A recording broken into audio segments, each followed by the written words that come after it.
Did you know that some of Hollywood's most beloved classics were almost derailed by bitter clashes between their biggest stars? In the next few minutes, you'll uncover on-set battles so explosive they barely stayed hidden. Everything from ruthless backstabbing in Gothic mansions to silent standoffs beneath Technicolor skies. Stick around, because the drama behind your favorite films is more jaw-dropping than anything on screen. Bette Davis vs. Joan Crawford in Whatever Happened to Baby Jane, when Warner Bros. Paired two former MGM queens, Bette Davis and Joan Crawford, in the camp horror thriller Whatever Happened to Baby Jane. 1962, they expected box office gold. What they got was Tyrone Guthrie's most volatile shoot. Davis, still smarting from being passed over for Oscar nominations, and Crawford, determined to prove she was no fading star, turned Reggie Fontaine's decaying Hollywood mansion into a powder keg. According to crew diaries, the two refused to acknowledge each other off camera. Davis insisted on being called Miss Crawford, while Crawford demanded Miss Davis. In one infamous day of shooting, Crawford discovered Davis had tampered with her trailer's air conditioning, prompting Crawford to lock herself inside and refuse to emerge until a stunt double took her place. Meanwhile, Davis retaliated by having her own hairdresser sabotage Crawford's makeup, turning her complexion an unflattering gray. Director Robert Aldrich ultimately cut nearly 40 minutes of footage to disguise continuity errors caused by their feud, and both actresses left the production vowing never to speak again, though Warner Bros. Quietly granted them lifetime contracts to keep the scandal contained. Vivien Leigh vs.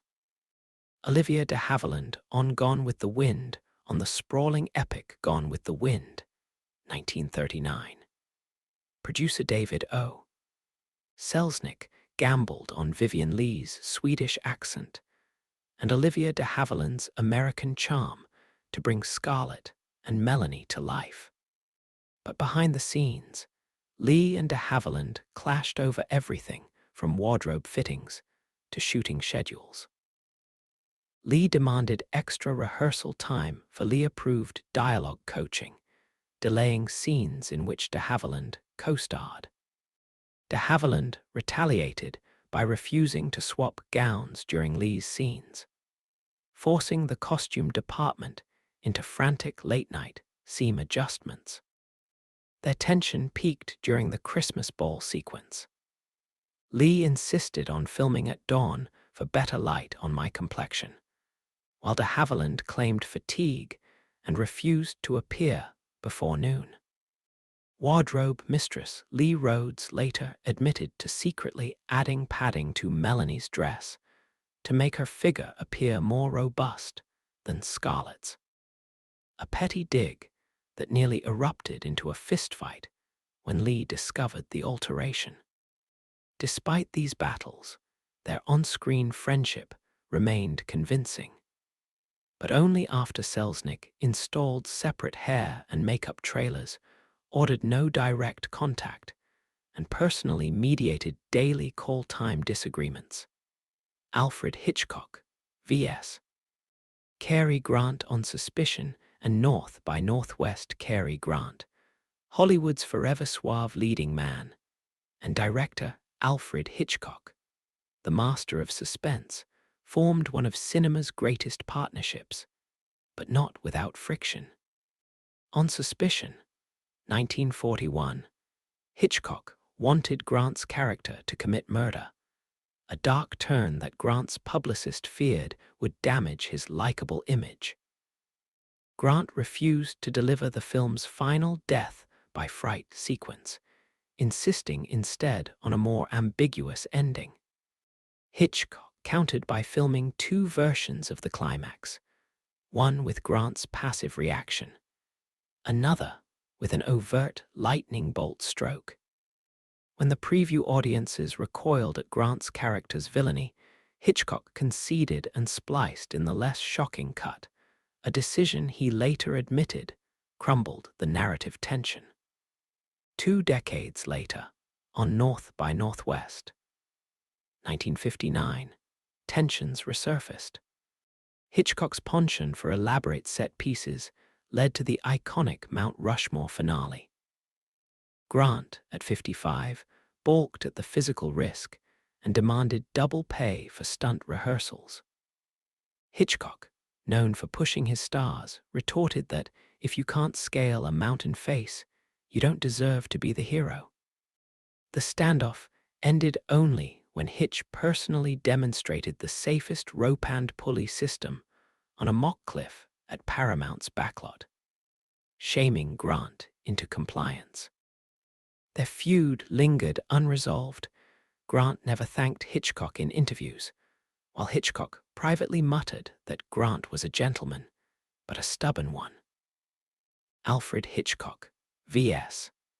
Tippi Hedren on The Birds and Marnie Hitchcock's battles weren't limited to his leading men. His 1963 thriller The Birds and 1964 psychological drama Marnie both starred Tippi Hedren, Hitchcock's then new discovery. Hedren, fresh from modeling, was unprepared for Hitchcock's controlling atmosphere. He demanded she do dozens of takes in freezing water and endure live bird attacks until she broke down. Hedren later recounted being trapped in the attic set of the coastal estate while props crew filled it with hundreds of seagulls, some so terrified they clawed at her legs. After Hedren fainted, Hitchcock refused to halt production, dismissing her collapse as a minor inconvenience.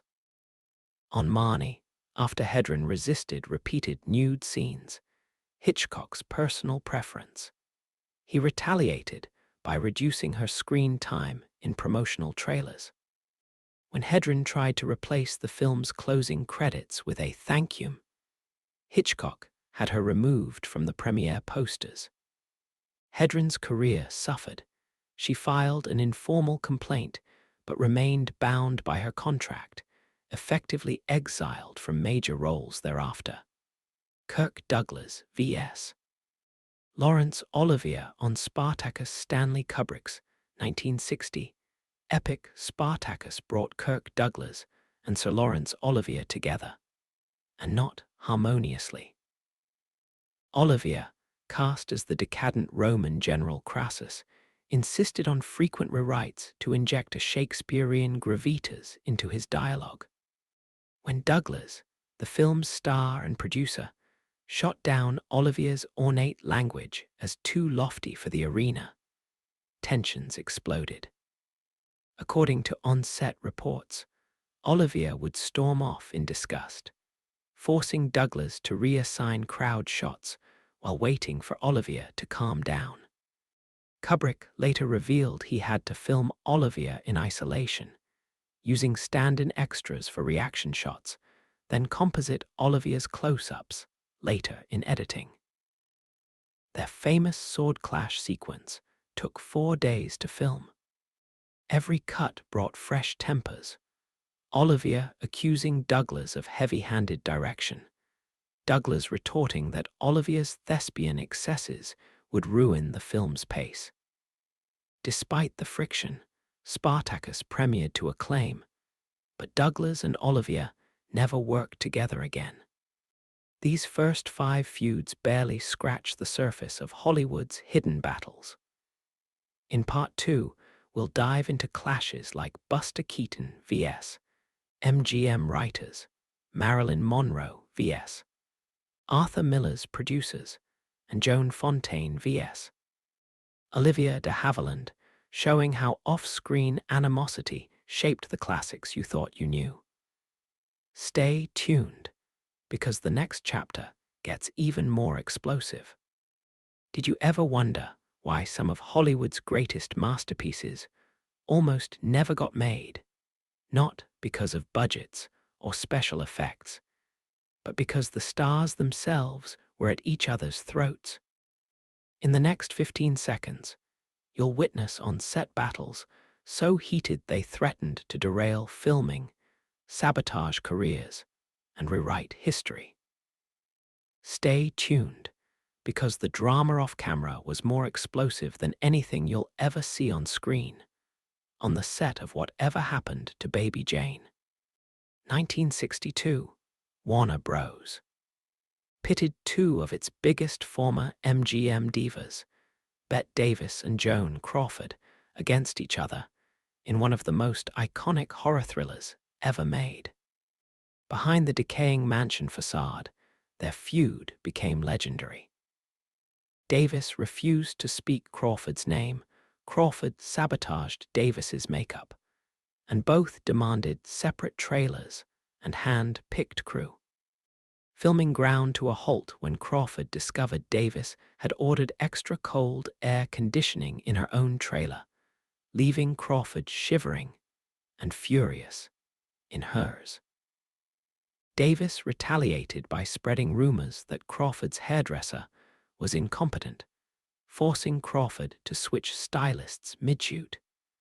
Director Robert Aldrich finally installed an intercom system just to call "next scene," because no one would step foot on set together. Despite the chaos, the film's final cut hides dozens of continuity errors: mismatched eye makeup, crooked set pieces, split-second shot swaps, proof that sometimes the real scares happen when the cameras stop rolling. In 1939, Gone with the Wind, the legendary clash between Vivien Leigh, Scarlett O'Hara, and Olivia de Havilland, Melanie Hamilton, nearly derailed David O. Selznick's mammoth production. Leigh insisted on extra coaching to perfect her southern drawl, delaying Melanie's pivotal dinner table scenes. De Havilland, already overworked from location shoots in California heat, refused to wait for Leigh's retakes and walked off set, only to be summoned at midnight to film her close-ups under hot arc lights. Costume designer Walter Plunkett later confessed he secretly enlarged Melanie's gowns to make Leigh's wardrobe look more restrictive, a petty move that Leigh discovered, resulting in a backstage shouting match witnessed by crew. Even Clark Gable, caught between his co-stars, refused to mediate.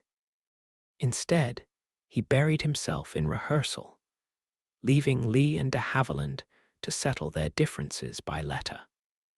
Their tattered relationship mirrored the film's themes of pride and stubbornness, but thanks to Selznick's vast resources, production plowed ahead, though the tension is palpable in every shared scene. Alfred Hitchcock's Suspicion, 1941, was meant to be a dream collaboration with Cary Grant, but the director's vision of a murderous husband clashed with Grant's star image. Grant refused to deliver the chilling death by fright ending Hitchcock's scripted, fearing it would tarnish his on-screen persona.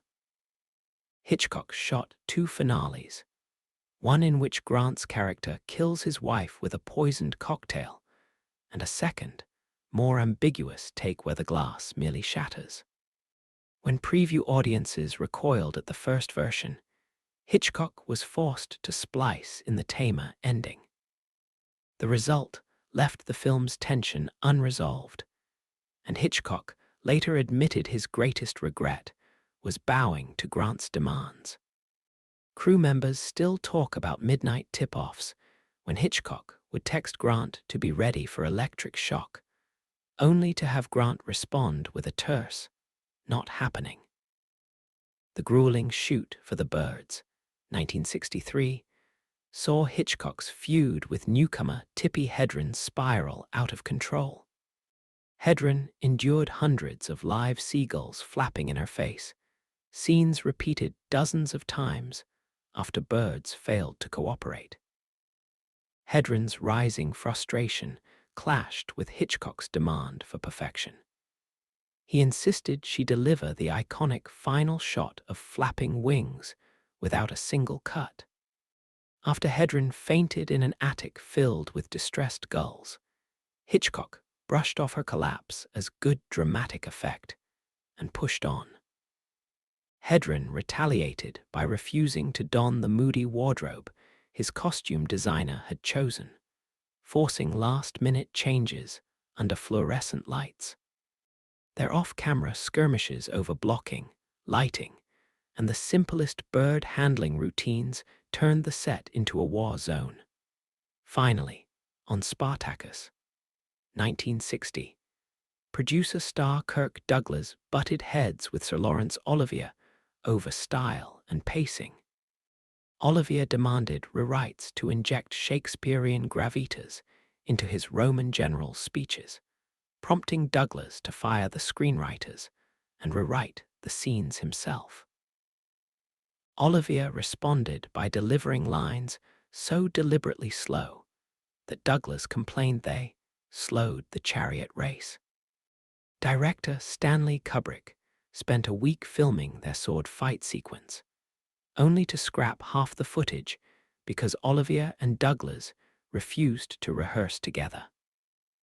Kubrick ultimately shot Olivier's close-up solo, compositing him into the wide shots later. Their silent treatments and curt walking off-mid takes nearly cost the film its signature epic scope. These explosive clashes are just the tip of the iceberg. In Part 2, we'll uncover even more backstage battles, from Buster Keaton's mutiny against MGM writers to Marilyn Monroe's standoff with Arthur Miller's studio, to Joan Fontaine's sibling rivalry with Olivia de Havilland. You'll see how creative sparks can ignite into full-blown infernos, and how some films survived only by burying the truth beneath layers of celluloid. Stay with us for the next chapter.